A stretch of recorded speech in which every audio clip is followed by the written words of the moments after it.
Bonjour et bienvenue dans cette nouvelle vidéo où nous allons parler dans un premier temps de l'interface Excel.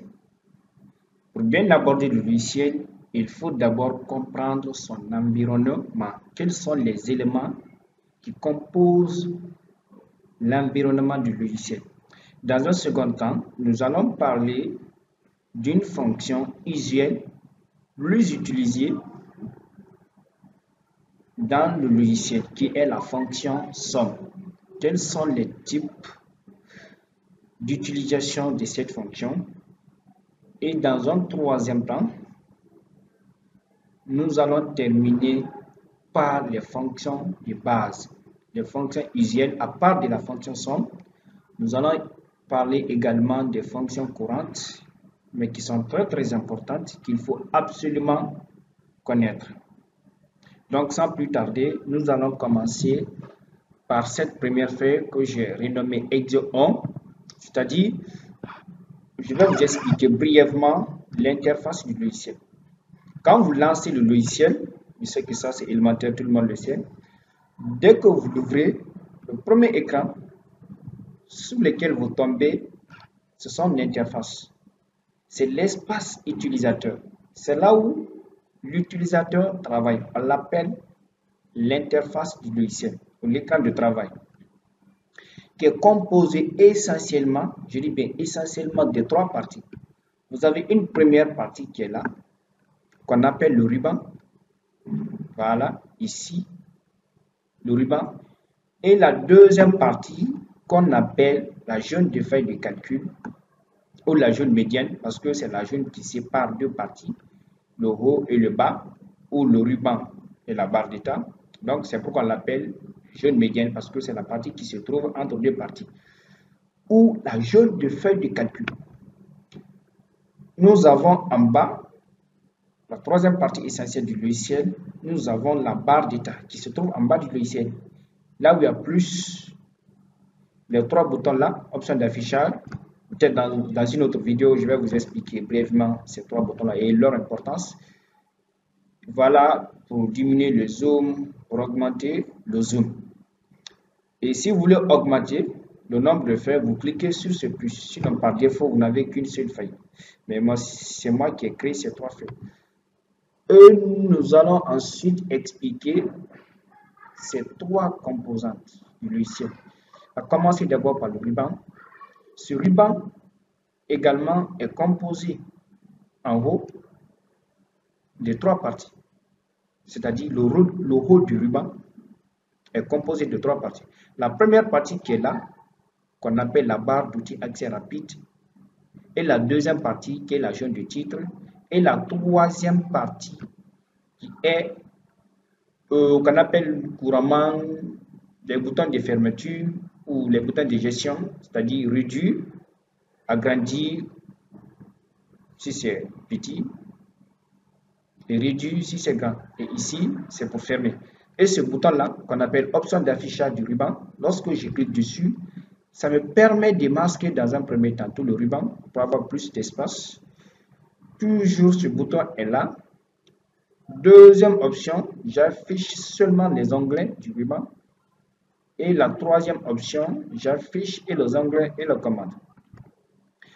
Et cette partie qui est là, qu'on appelle option d'affichage du ruban, voilà la petite flèche descendante. Lorsque je clique dessus, les commandes qui s'y trouvent, je peux afficher, c'est-à-dire je peux augmenter le nombre d'outils ou de commandes qui s'y trouvent, tout comme je peux diminuer. Sinon, par défaut, je n'ai que ces trois commandes: enregistrer, annuler et rétablir. Cette barre est là au cas où on aura besoin d'utiliser certains outils qui se trouvent quelque part dans chacun des onglets ici.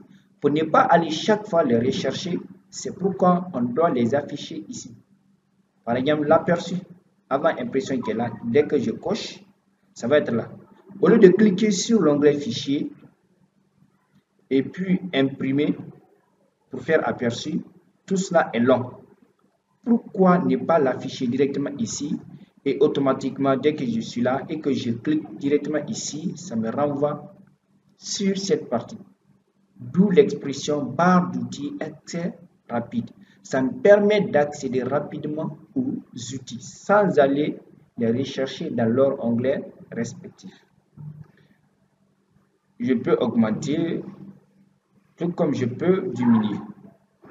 Je peux diminuer, je diminue, voilà. Et ici, c'est la zone de titre. Ensuite, vous avez ces mots-clés-là, fichier, accueil, insertion, mise en page, formule, on les appelle les onglets, ou les menus, ou les outils, ou les étiquettes, 4 appellations. Mais parmi ces 4, les plus utilisés, c'est 2. Onglet ou menu.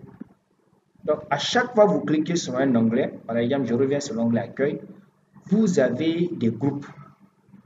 C'est-à-dire, voilà d'autres mots-clés en noir qui se trouvent en bas, presse, papier, police, alliement, nombre, style, cellule, édition. Ce sont les groupes de commandes. Ce sont les groupes. Donc, dans chaque onglet, vous allez voir ces mots-clés en bas, ou ces groupes, tableau, illustration, graphique, dans le groupe insertion, dans l'onglet insertion plutôt. Et quand je clique sur l'onglet mise en page, je vais encore voir des mots-clés, thème, mise en page, mise à l'échelle, option de la feuille de calcul organisée. Cela va de même pour l'onglet formule, bibliothèque de fonctions, non défini, vérification des formules calculées, ainsi de suite. Donc, à chaque fois que vous cliquez sur un onglet, vous voyez en bas de l'onglet en question ces groupes de commandes. Et dans chaque groupe, vous avez des commandes ou des outils. Par exemple, je suis dans le groupe alliement. Voici la commande qui est là. Et quand je clique dessus, sur la flèche descendante de l'outil ou de la commande, je vais voir autres fonctionnalités ou autres outils qui sont inclus dans cette commande, qu'on appelle les fonctionnalités de l'outil ou de la commande. Donc, chaque onglet, le ruban est composé des onglets et chaque onglet contient des groupes de commandes et chaque groupe de commandes contient des commandes. Et certaines commandes contiennent des fonctionnalités qui nous permettent d'interagir avec le logiciel.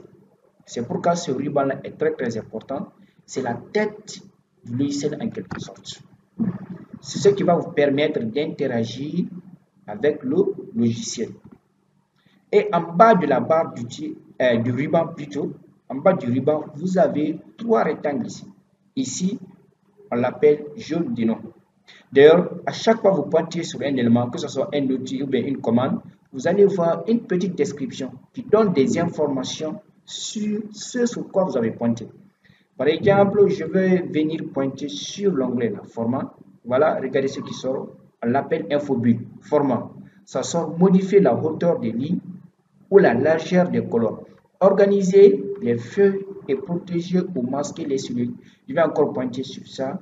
Qu'est-ce qui sort? Effacer, supprimer tous les éléments de la cellule ou uniquement la mise en forme, le contenu, les commentaires ou les liens hypertextes.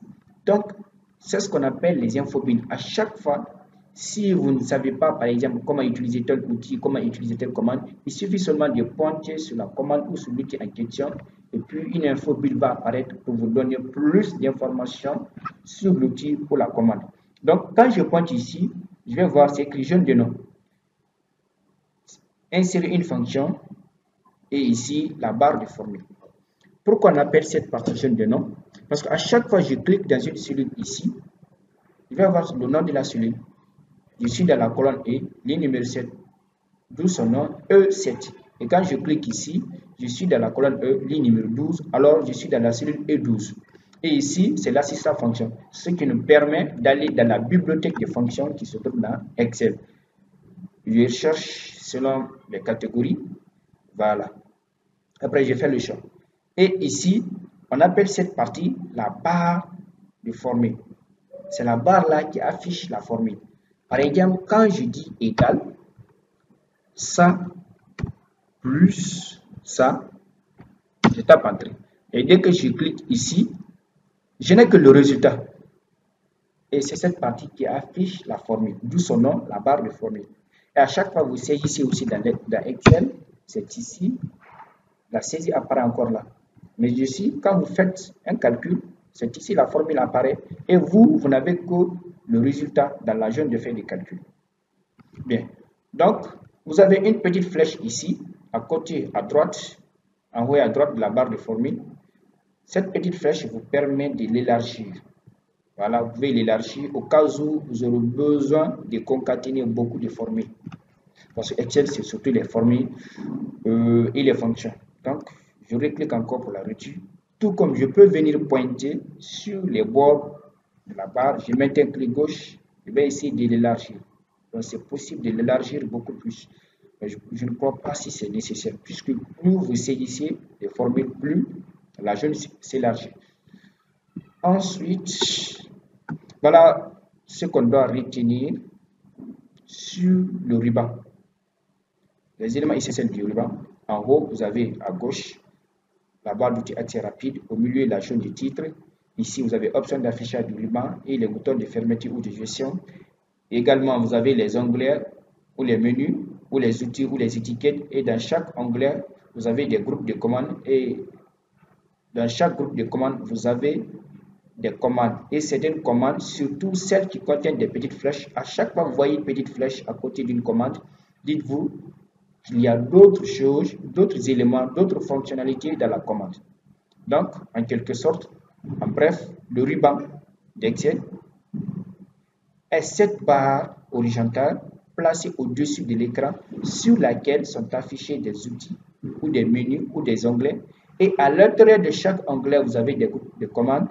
Et dans chaque groupe de commandes, vous avez des commandes. Et certaines commandes contiennent des fonctionnalités qui nous permettent d'interagir avec le logiciel ici Excel. Parce que tous les logiciels Office ont presque cette barre-là qu'on appelle le ruban. Et la plupart des logiciels d'ailleurs ont cette barre-là qu'on appelle le ruban. C'est la tête du logiciel qui vous permet d'interagir avec lui. En deuxième partie, vous avez la zone de feuille de calcul. Je reviens ici dans Excel 1. Vous avez la zone de feuille de calcul. Cette zone de feuille de calcul est composée essentiellement de deux choses. Vous avez, la première des choses sont les colonnes. Colonne, c'est tout ce qui est vertical comme ça. Et deuxièmement, vous avez des lignes. Donc, cette zone de feuille de calcul est composée des colonnes et des lignes. Les colonnes sont indexées par des lettres alphabétiques, alors que les lignes sont indexées par des numéros. Et la rencontre d'une ligne et d'une colonne est appelée cellule. Lorsqu'une ligne et une colonne se rencontrent, leur point d'intersection, c'est ce qu'on appelle la cellule. Par exemple, là où je suis comme ça, je suis dans la colonne D, ligne numéro 3. Alors, je viens chercher ce nom dans la zone de nom. Voilà, c'est la D3. Je suis dans la cellule, dans la colonne D, ligne numéro 3. Et leur point de rencontre, ou leur cellule, on l'appelle cellule D3.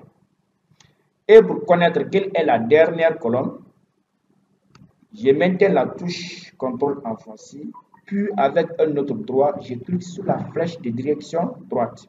Je clique, voilà la dernière colonne d'Excel, XFD. Et pour revenir, je maintiens encore le doigt sur la touche CTRL, et puis je clique sur la flèche de direction gauche, à ma gauche. Je clique, je suis revenu. Et pour connaître quelle est la dernière ligne du logiciel Excel, je mets encore la touche CTRL et puis je clique sur la flèche de direction descendante. Voilà la dernière ligne, 1 048 576 lignes. Et pour me retourner toujours, je mets un CTRL plus la flèche du haut pour revenir. Donc voilà en bref la zone de feuille de calcul qui est composée des colonnes qui sont indexées par des lettres et des lignes qui sont indexées par des chiffres ou des numéros. Et leur point de rencontre, on l'appelle cellule. Là où je suis comme ça, je suis dans la cellule D3. Colonne D, ligne numéro 3. Colonne B, ligne numéro 11. Et en bas maintenant, vous avez la barre d'état. La barre d'état, c'est la barre qui indique l'état du document, sur laquelle vous avez ce petit plus là. Quand je clique dessus, ça va me permettre de créer des feuilles. Sinon, par défaut, c'est une seule feuille. Je ne dis pas les anciennes versions, mais à partir de 2013, 16 jusqu'à 2024, dès que vous lancez le logiciel, par défaut, vous avez une seule feuille. Et pour créer plus de feuilles, vous n'avez qu'à cliquer sur le plus. Et quand vous cliquez, plus vous cliquez, et puis vous créez. Et finalement, certaines feuilles seront masquées. Et pour pouvoir défiler entre elles, vous cliquez sur les deux flèches là. Voilà, je clique. je clique pour aller d'une feuille à une autre feuille. J'utilise cette flèche. Voilà, où je fais clic droit, je choisis la feuille dans laquelle je vais aller. Par exemple, feuille 25, je sélectionne et puis je clique sur OK. Directement, je suis dans la feuille 25. Je vais encore faire clic droit. Je clique sur ma feuille Excel 1 et puis je clique sur OK. Et pour les supprimer, vous pouvez les sélectionner. Par exemple, ici, cette première feuille, je maintiens la touche Shift enfoncée et puis je vais cliquer sur cette feuille. Dans toutes les feuilles qui se trouvent là, je fais clic droit, je les supprime. Encore, cette première feuille, je maintiens Shift enfoncé, puis je vais cliquer ici, je fais clic droit, je clique sur Sup. Encore, je maintiens Shift enfoncé, je clique ici, je fais clic droit, puis je clique sur supprimer. Voilà, je reviens ici, je fais encore clic droit sur cette feuille, je clique sur supprimer. Je suis dans ma feuille Excel 1. Et cette barre là, qui est horizontale, vous permet de défiler le logiciel horizontalement. Tandis que cette barre, c'est pour défiler verticalement. Bien. Et les trois boutons qui sont là, je répète, je vais essayer de vous expliquer très bien dans une autre vidéo. Mais pour cette vidéo, je ne vais pas en parler. J'espère bien. L'exemple 1 là, vous l'avez compris, c'était juste consacré à l'explication de l'interface du logiciel. J'espère bien que je me suis fait comprendre. Ensuite, nous allons passer à la feuille 2, exercice 2. Ici, nous allons parler de la fonction somme, qui est d'ailleurs la fonction la plus courante, la plus utilisée dans le logiciel. Mais ce que vous devez comprendre là, la fonction somme a deux types d'utilisation.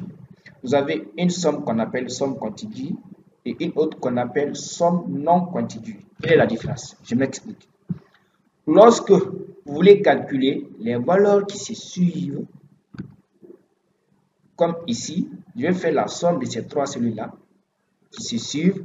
Dans ce cas, je fais une fonction somme contiguë. J'additionne les cellules qui se suivent. Par exemple, je vais dire égal à somme. Je clique sur la touche tabulation et je vais sélectionner parce qu'elle se suit. Et puis je tape Enter. Je ne suis pas obligé de fermer la parenthèse. Je vais encore là.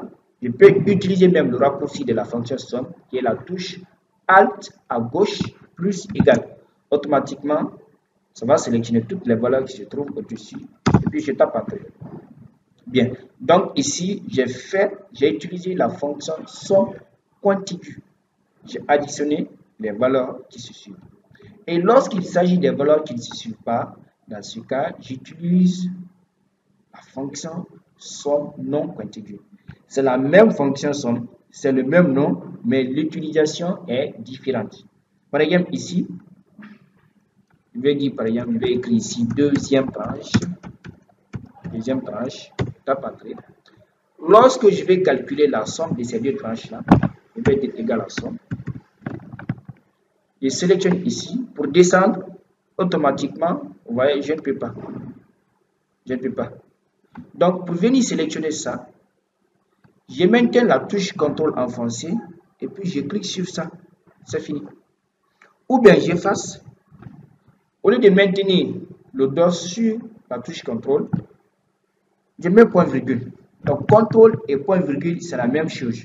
CTRL et point virgule signifie E. Lorsque nous voulons sélectionner les éléments qui ne se suivent pas, on maintient le clic sur la touche CTRL pour signifier qu'il s'agit de sélectionner les éléments qui ne se suivent pas. Ou bien vous les séparez par point virgule. Donc je mets point virgule ou je clique sur la touche CTRL, ça revient à la même chose. Et puis je tape Entrée. J'ai directement le résultat. Et un autre exemple ici, palpable, je vais calculer la somme de toutes ces cellules-là. Je ne vais pas dire égal à somme et venir sélectionner tout ça là. Voilà. Qu'est-ce que je vais faire? Je vais dire égal à somme. Imaginez si ces plages-là étaient séparées par les tests. Si ces images-là étaient séparées par les tests, par exemple, je mets ici, ici aussi je mets quelques tests, ici aussi je mets quelques tests, ici aussi je mets des tests. Imaginez si ces celui-là étaient séparés par des tests. Vous allez avoir quelques difficultés. Donc, pour éviter tout cela, vous mettez égal à somme. C'est le même nom ou la même fonction. Mais, comme il s'agit des éléments qui ne se suivent pas, donc vous allez utiliser à somme non contigue, puisque les éléments à additionner ne se suivent pas. Donc ici, j'ai sélectionné d'ici jusqu'ici. Je mets point virgule ou je clique sur la touche CTRL. Je vais encore sélectionner les deux autres. Point virgule ou la touche CTRL. Je clique encore sur l'élément suivant. Point virgule, l'élément suivant, où je mets un CTRL, je clique sur l'élément suivant. Point virgule, je vais sélectionner les trois derniers éléments. Et puis je tape Entrée. Automatiquement, j'ai le résultat final. Voilà, c'est ce qu'on appelle somme contiguë et somme non contiguë. Sélectionnez les éléments qui se suivent ou les éléments qui ne se suivent pas. C'est tout pour cette vidéo. On ne pris pas le temps. J'espère bien dans la deuxième vidéo, je vais vous parler des fonctions usuelles, des fonctions de base dans le logiciel. Nous allons traiter l'exercice là dans la vidéo suivante. Merci de votre attention et n'oubliez pas de vous abonner pour plus d'astuces ou de formations sur le logiciel Excel. À très bientôt.